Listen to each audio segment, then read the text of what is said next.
Pour décider de la mort de l'enfant non encore né aux côtés de la mère, se trouvent souvent d'autres personnes.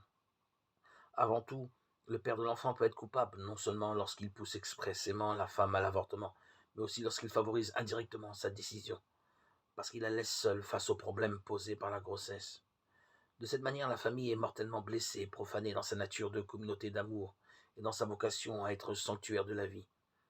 On ne peut pas non plus passer sous silence les sollicitations qui proviennent parfois du cercle familial plus large et des amis. Fréquemment, la femme est soumise à des pressions tellement fortes qu'elle se sent psychologiquement contrainte à consentir à l'avortement. Sans aucun doute, dans ce cas, la responsabilité morale pèse particulièrement sur ceux qui l'ont forcée à avorter, directement ou indirectement. De même, les médecins et le personnel de santé sont responsables quand ils mettent au service de la mort les compétences acquises pour promouvoir la vie.